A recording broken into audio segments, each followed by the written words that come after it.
Kashmir is a wonderful place. This is, as everyone says, the paradise on earth. I fully agree with that. और साथ ही साथ उन्होंने ये भी कहा कि G20 समिट जो कि श्रीनगर जम्मू कश्मीर में हो रहा है, ये पाकिस्तान के मुंह पर एक जोरदार तमाचा है। We discovered the beauty of the Kashmir, the Dal Lake and mountains, and also the rich cultures and welcoming people here. एक शिकारा बोर्ड है श्रीनगर में, जहां की तारीफ बहुत ज्यादा की गई है G20 डेलीगेट्स की जानिब से। उन्होंने ये भी कहा है कि ऐसे डेवलपमेंट हमें यूरोप में देखने को नहीं मिलती जैसी इस वक्त जम्मू कश्मीर के अंदर हो रही है। उनको बड़े बड़े कपड़ों से, बड़े बड़े कैनवस से उसके ऊपर G20 के वेलकम किस्म के नारे लिख के लगाए हुए हैं।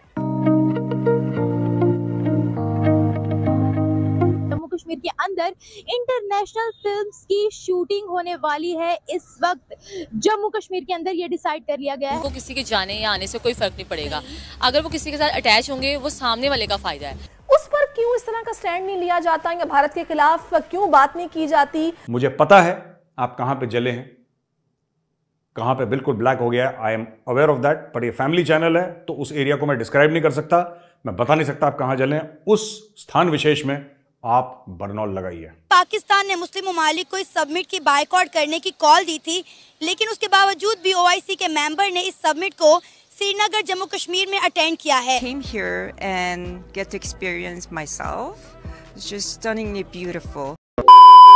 नमस्कार दोस्तों, इस रिएक्शन के और एक न्यू वीडियो पे आप लोग का स्वागत है। आज जो वीडियो हम लोग देखने वाले हैं, आप लोगों को पता होगा जब से कश्मीर में G20 के समिट हो रहा है तब से लेकर अब तक पाकिस्तान बहुत ज़्यादा बखलाया हुआ है और पाकिस्तान का हर वक्त कोशिश रहा है कि कैसे इंडिया के कश्मीर में G20 के समिट ना हो पाए। लेकिन अब तक पाकिस्तान का ये जो ख्वाहिश है वो पूरा नहीं हो पाया है, क्योंकि पाकिस्तान हर वक्त कोशिश किया है कि जो मुस्लिम कंट्री रहे हैं उनके जो डेलीगेशन है वो कैसे G20 के समिट में ना आए। लेकिन अब भी जो OIC के मेंबरों ने G20 के समिट में आकर पाकिस्तान के मुंह पर तमाशा लगाया है और पाकिस्तान के प्रोपेगेंडा का पर्दाफाश हो चुका है। तो आज हम इस वीडियो पर देखने वाले हैं कि पाकिस्तान का पब्लिक इस पर क्या रिएक्शन रखता है और इसके साथ साथ जो डेलीगेशन आए हैं कश्मीर में उनका क्या ओपिनियन है कश्मीर की खूबसूरती को लेकर। तो वीडियो बहुत ही मज़ेदार होने वाला है दोस्तों, वीडियो को लास्ट तक जरूर देखिएगा। चलिए स्टार्ट करते हैं। It's a wonderful place. This is, as everyone says, the paradise on earth. I fully agree with that. From yesterday, we discovered the beauty of the Kashmir, the Dal Lake and mountains, and also the rich cultures and welcoming people here in Srinagar, Kashmir. And we hope to continue to this kind of activities, and then it will help us to enhance the bilateral relationship in the coming the months or coming future. नाज़रीन, आखिरकार India ने China के G20 summit के boycott करने पर खामोशी तोड़ दी। India का कहना है कि इसमें चाइना का ही नुकसान है, इंडिया को कोई फर्क नहीं पड़ता। और साथ ही साथ उन्होंने ये भी कहा कि G20 समिट जो कि श्रीनगर जम्मू कश्मीर में हो रहा है, ये पाकिस्तान के मुंह पर एक जोरदार तमाचा है, क्योंकि पाकिस्तान ने मुस्लिम ममालिक को इस समिट की बायकॉट करने की कॉल दी थी, लेकिन उसके बावजूद भी OIC के मेंबर ने इस समिट को श्रीनगर जम्मू कश्मीर में अटेंड किया है, जो कि इंडिया होस्ट कर रहा है। इसी मुद्दे पर आज हम बात करेंगे पाकिस्तान की आवाम से, तो आइए चलिए हमारे साथ। आयशा, क्या कहेंगी? G20 का इजलास हुआ है श्रीनगर जम्मू कश्मीर में और चाइना ने इसका बायकॉट किया था, तो फाइनली इंडिया ने इस पर अपनी खामोशी तोड़ते हुए कहा है कि वी डोंट केयर, चाइना का इसमें लॉस है, हमें फ़र्क नहीं पड़ता। क्या कहेंगे, इंडिया को क्यों फ़र्क नहीं पड़ता? बेसिकली जो है ना, इंडिया इस टाइम टॉप पावर पे है, उनकी हर एक चीज़ सेटल है, चाहे डेवलपमेंट देख लें, उनकी प्रोडक्शन देख लें, उन्होंने हर जगह अपना स्टेबल कर चुके हैं, उनको किसी के जाने या आने से कोई फ़र्क नहीं पड़ेगा। अगर वो किसी के साथ अटैच होंगे वो सामने वाले का फ़ायदा है। अभी मैं आपको रिसेंट बताऊँ, US के जो हैं सदर बाइडन ने भी कहा है, उनसे ऑटोग्राफ मांगा नरेंद्र मोदी साहब से, और उन्होंने बाकी सिटीज़ को कहा कि इनके साथ ताल्लुकात बेहतर करें, इसमें आपका ही फ़ायदा है। आप भी देखिए, इतने बड़े वो सदर हैं, उन्होंने इतनी बड़ी बात कह दी है, तो जाहिर बात है वो इस टाइम टॉप लेवल पे नरेंद्र मोदी साहब जा रहे हैं और उनकी क्रिएटिविटी, उनका हैंडल करना चाय वाले तो लोग उनको कह देते हैं, लेकिन हमने ये नहीं देखना, हमने देखना है वो संभाल किस तरह रहे हैं, उनके टेक्निक्स लेने चाहिए, सोचें वो किस तरह से इतना ग्रो कर गए हैं। आगे हम देखें कुछ साल पहले हम आगे थे, वो पीछे थे, अब वो हमसे 20 साल आगे चले गए हैं। हमें उधर तक जाने के लिए 20 से 30 साल चाहिए, और किसको पता है कल किसने देखा, ठीक है। यहाँ पर तो है आपस के इख्तलाफात ही नहीं ख़त्म होते।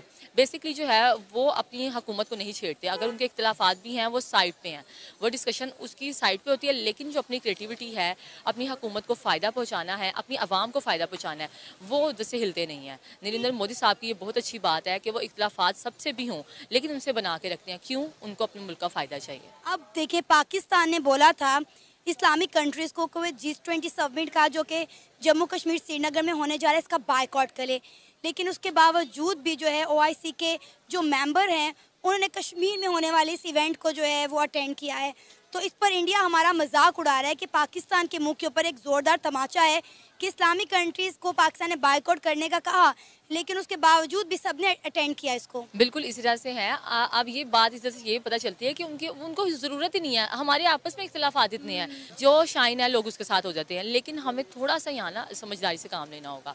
हमें थोड़े से ताल्लुकात बेहतर बनाने होंगे, आपस के इख्तलाफात ख़त्म करें। अभी सिर्फ आप अपने मुल्क को बेहतर करने का सोचें, यहाँ की इकॉनमी को, तो उसके लिए कोई इतना इशू नहीं है। हम इख्तलाफात गैर मुस्लिम से अलग हैं, वो एक अपना सेपरेट रखें। जो हमारी तिजारत है, जो कारोबार है, उसके लिहाज से हमने हमेशा एक ही मुद्दे पर बात की कि नरेंद्र मोदी जो है वो एंटी मुस्लिम है, एंटी इस्लाम है, लेकिन अभी आपने खुद ही बोला कि तमाम इस्लामिक कंट्रीज़ के साथ उन्होंने बना कर रखी हुई है।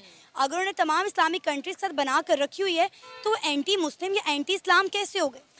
ये है कि कुछ बीच में बातें हो भी सकती हैं, लेकिन मैं फिर अगेन कहूँगी नरेंद्र मोदी साहब जो है बड़ा अच्छी तरीके से चलते हैं, बड़ा स्मार्टली जो है वो चलते हैं। वो हर एक से बना के इसलिए भी रखते हैं, ज़ाहिर बताऊँ उन्होंने अपनी पॉपुलैरिटी भी शो करवानी है, अपने कंट्री की भी, जो इतना पीछे चले गए थे हर एक लिहाज से उन्होंने अपनी आवाम को भी आगे लाना है, वहाँ के टैलेंट को भी, तो वो किसी को डिनाई नहीं करते हैं। वो हर एक को अप्रिशिएट भी करते हैं और दूसरों की बात सुन के उसका इतना एग्रेसिव भी नहीं होते, वो टाइम पर उसका जवाब देते हैं। इसीलिए ये एक स्मार्ट उनका तरीका है चलने का, कि सबको लेके भी चलना, थोड़ा अगेंस्ट भी हैं तो वो इतना जाहिर नहीं करते। आपको नहीं लगता हमारे सियासतदानों को इंडिया के सियासतदानों से कुछ सीखने की ज़रूरत है? बिल्कुल ऐसे ही, इसमें कोई आपको बुरी बात नहीं है। मैं भी यही कहती हूँ, क्या ऐसी उनकी टेक्निक्स हैं, क्या टिप्स हैं, क्या वो आपस में कम्युनिकेशन करते हैं, थोड़ा सा तब पता चलेगा जब हम उनके अंदर जाएंगे। ठीक है, आप थोड़ा सा बेहतरी लाने के लिए किसी के साथ वैसे बातचीत कर लें, उनकी कोई टिप्स ले लें, तो इसमें कोई बुरी बात नहीं है। आज हम बात करने वाले हैं जम्मू कश्मीर के हवाले से, G20 के हवाले से।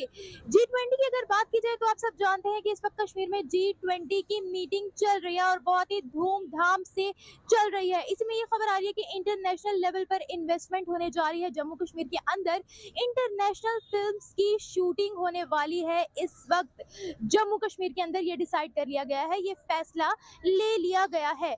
और अगर बात की जाए इस वक्त G20 के जो डेलीगेट्स जम्मू कश्मीर में मौजूद है, एक शिकारा बोर्ड है श्रीनगर में, जहां की तारीफ बहुत ज्यादा की गई है G20 डेलीगेट्स की जानिब से। उन्होंने ये भी कहा है कि ऐसे डेवलपमेंट हमें यूरोप में देखने को नहीं मिलती जैसी इस वक्त जम्मू कश्मीर के अंदर हो रही है। तो दोस्तों, अब पाकिस्तानियों को भी समझ में आ रहा है कि पाकिस्तान का जो प्रोपेगेंडा है वो सामने आ गया है सबके सामने, जो पाकिस्तान को नहीं करना चाहिए था। लेकिन अब भी जो इनके फॉरेन मिनिस्टर है बिलावल भुट्टो, वो भी उनके यहाँ पर जो POK है वहाँ पर जाकर प्रोटेस्ट कर रहे हैं G20 के खिलाफ।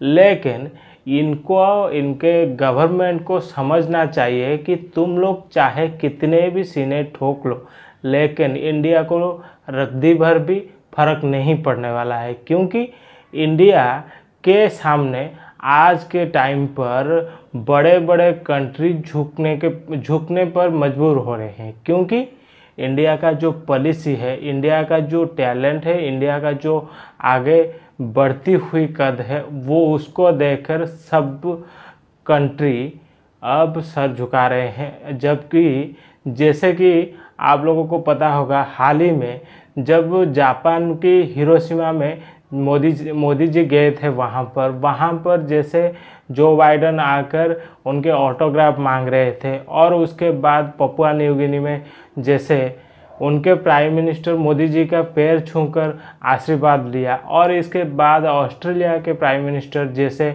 मोदी जी को मोदी द बॉस कहा। इस तरह का हर कोई कंट्री के प्राइम मिनिस्टर हो या राष्ट्रपति हो, वो भारत के प्राइम मिनिस्टर को, इंडिया को सलाम करते हैं, मानते हैं, इंडिया के लोहा मानते हैं। तो पाकिस्तान किस खेत का मूली है? पाकिस्तान को अगर अपनी इकोनॉमी को अच्छी बनाना है तो इंडिया के साथ अच्छी ताल्लुकात बनाना पाकिस्तान को ज़रूरी है। इंडिया को उसमें कोई फ़र्क नहीं पड़ता है, लेकिन ये इस राह पर चलने के बजाय दूसरी राह पर चलते हैं, इंडिया के एगनेस्ट बोलते हुए। तो क्या फ़र्क पड़ता है? लेकिन पाकिस्तान को फ़र्क पड़ रहा है, पड़ेगा भी। तो अब जो पाकिस्तान पब्लिक बोल रहे हैं, इनका तो ये राय है, लेकिन इनके सियासतदानों का बिल्कुल डिफरेंट राय है। इनका जो आर्मी है, इनका जो एजेंसी है, इनके हिसाब से इनके जो सियासतदान वो चलते हैं। तो इनके आर्मी का तो दाना पानी चलता है कश्मीर के नाम पर। अगर ये कश्मीर के मुद्दे को छोड़कर इंडिया के साथ अच्छा रिलेशन बना लेंगे तो इनको दिक्कत हो जाएगा, फंडिंग कहाँ से आएगा? तो ये इनका दिक्कत है। तो ये लोग कभी भी सही राह पर आएंगे, ये विश्वास कोई भी इंडियन को नहीं है। और रही बात जो चाइना हो, सऊदीया हो या पाकिस्तान जो बाइकआउट करने की कोशिश किए हैं G20 मीटिंग को, पहली बात यह है तो पाकिस्तान तो G20 मीटिंग का सदस्य नहीं है। और रही बात चाइना हो, सऊदीया हो, अगर वो दो कंट्री या जो तुर्की हो, अगर वो 2-3 कंट्री नहीं आए, लेकिन 17 कंट्री और यूरोपियन यूनियन भी यहाँ पर मौजूद है, तो इनसे कोई फ़र्क ही नहीं पड़ता है कौन आया कौन नहीं आया। लेकिन जितने आए हैं वो सारे देख रहे हैं कि कश्मीर में कितना डेवलप हो चुका है और कश्मीर का जो माहौल है वो कितना शांत है, सरल है, जो कि आगे टूरिस्ट को या इन्वेस्टरों को मदद करेगा ये सब मीटिंग के बाद। तो दोस्तों आपको इस पर क्या राय है कमेंट करके ज़रूर बताइए। अगर वीडियो पसंद आया हो तो वीडियो को लाइक करें, चैनल को सब्सक्राइब करें, ताकि ऐसे ही इन्फॉर्मेटिव वीडियो मैं आप लोगों के लिए और भी लाता रहूँ। तो चलिए दोस्तों फिर मिलते हैं नेक्स्ट वीडियो पे, तब तक के लिए जय हिंद, वंदे मातरम, जय श्री राम।